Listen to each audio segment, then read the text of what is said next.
Hello and welcome back to another edition of the dashawns2cents Ghost of Movies. Yes, hope y'all had a good Easter weekend. I sure did. So let's start off with the box office report. Oh yes, the box report. I went and saw American Union Saturday, so I'll give my review as I give you the top 5 movies this weekend on Easter weekend. You know, we had Titanic 3D come out, The Hunger Games third week, and American Union. So we'll see how everybody did. Let's get right into it. Number 1, The Hunger Games with 33.5. Still going on here. It passed 300 mil in domestic gross. It's going crazy. And other news about Hunger Games catching fire. Gary Ross might be the director after all. He's on vacation right now. But the rumors of his departure are not true. So it looks like Gary Ross can't back catching fire. There'll be an update later after he comes back from vacation and we get more information on it. But they want production to go on in September, so we'll see how it goes. So Gary Ross is back. And also number 2, American Union at 21.5. It was made for a lot less than American Wedding was. Like 20 mil less. They filmed in Georgia, kept the budget cheaper, and plus all the actors don't need to be paid a lot. So that was good. So my thoughts on it. I love the American Pie franchise. American Pie 1 and 2, loved them. When I was a kid, I watched them a lot. American Pie, I own on DVD, I watched it a lot. So these characters meant a lot to, like, when I was growing up. They were funny, and I enjoyed watching Stifler and Jim and all these people. And so the American Pie, after American Wedding, that was all done. So they had American Pie direct-to-DVD movies, and they were alright, and they got shitty as they went along. So I was excited for American when I first heard about it. You had to get people behind Harold Kumar writing it, which I liked Harold Kumar, so I had more faith in it. Everybody was back. That was great. And I got what I expected. A few funny moments. It was not the best movie, but a nice way to start off the summer, I say.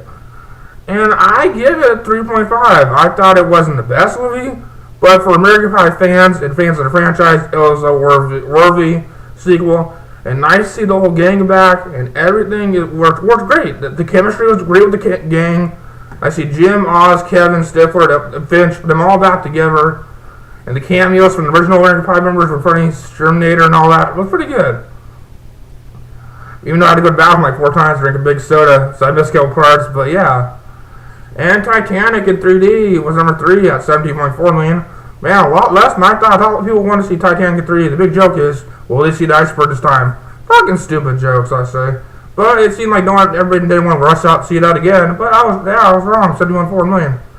And number 4 and 5 are the flops. Wrath of Titans 15 million. And 5 Mirror 11 million. What does this mean for the other Snow White movie, Snow White and Huntsman, coming out in a few links? Universal's so happy that movie they want to continue the Huntsman story, where contenders are back for 1 or 2 sequels. What the fuck? I thought this was a one-off adventure movie.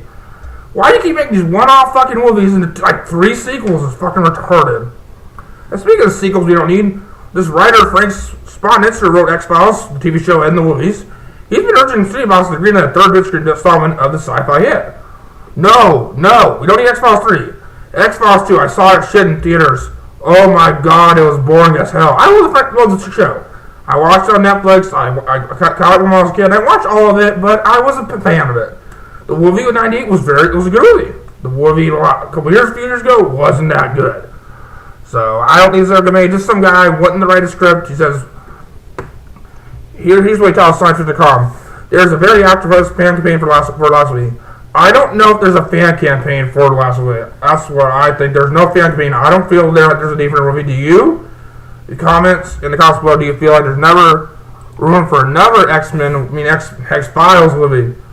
He goes on to say, I do feel like it would be a terrible shame that didn't happen. It's not a terrible shame. And this guy's all wrong. If it was wrong not to give it an ending around the alien colonization of Earth, I have a clear idea how it would go, and I've been talking to creator Chris Carter for about a long time. I'm always talking to Chris Carter, who's a great creator. I keep banging the drum whenever I meet the Fox Studio guys. Okay. And in here news I didn't get to last week, I hope to get to this. Steven Seagal's been talking to Dr. Magazine, said he's been offered a role in Expendables 3. I know it's been weird. Every action star from the 80s and 90s has been in these movies, and it's been weird Steven Seagal not in the 3rd one. It's not in the first 2, but I heard it's because he has issues with Van Damme, but I would be open to see him in the 3rd one, and I would hope he got steps, even though he's fat and he can't be acting more. But it'd be nice to see him back in the third one.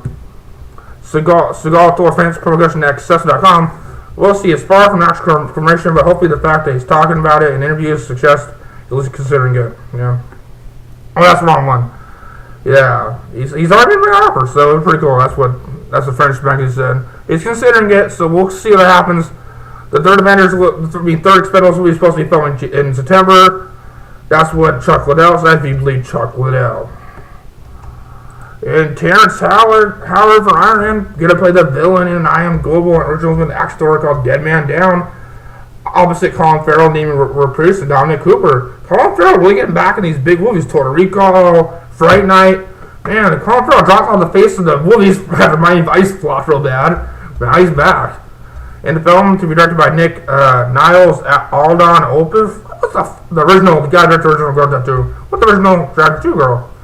Is right on man to an underground crime lord. Terrence Howard. Crime lord? Terrence Howard. Good job. He usually plays the good guy roles, but I would love to see him in the villain role. I think it'll be great for Stephen Brillo. In New York City, who was seduced by a black woman by Patrice, later Patrice, a crime victim seeking retribution.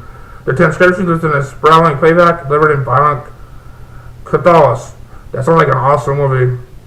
That sounds pretty cool. Nice plot, a great cast, and I love to see this movie. An action thriller, pretty good. And update on the Dirty Dancing movie coming out next year. The co-creator Lee is somehow to revamp it. It's going to be set in the 60s, the same movie. It's going to be a remake of the original. I thought it would be modern take, but no, it was still set in the 60s like the original.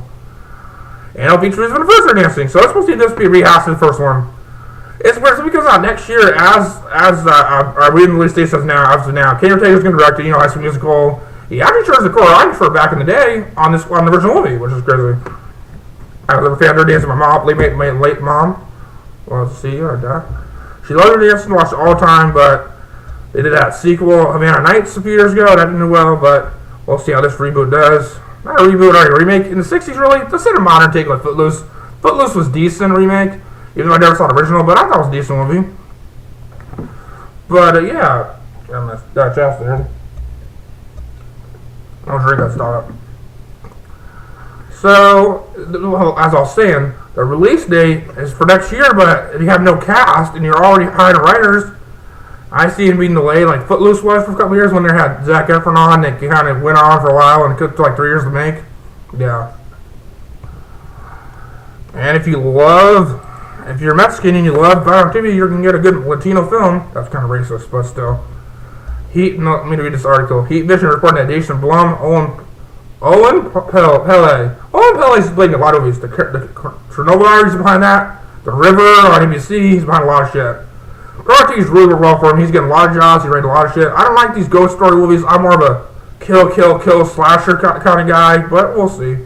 Karate TV doesn't scare me. You dumb shits who are scared of it, you're dumb fucks. Oh, there's something in the house.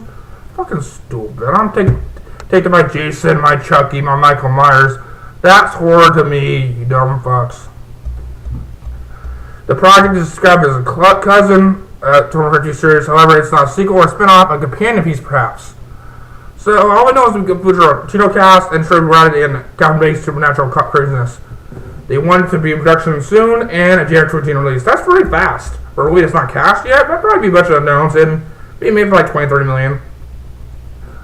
So I think that would be big money in January, good movie to make. And I say, you know what I'm a big cryptozoology guy. So I say make it about the Chupacabra, bitch.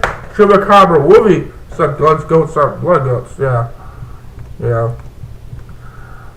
And The Dark Knight Rises will be featuring, no surprise here, last one 313. And people say, oh, it's going to run the movie. No, the last one was very good, PG-13. And PG-13 is not what it used to be. It's not going to hamper the movie.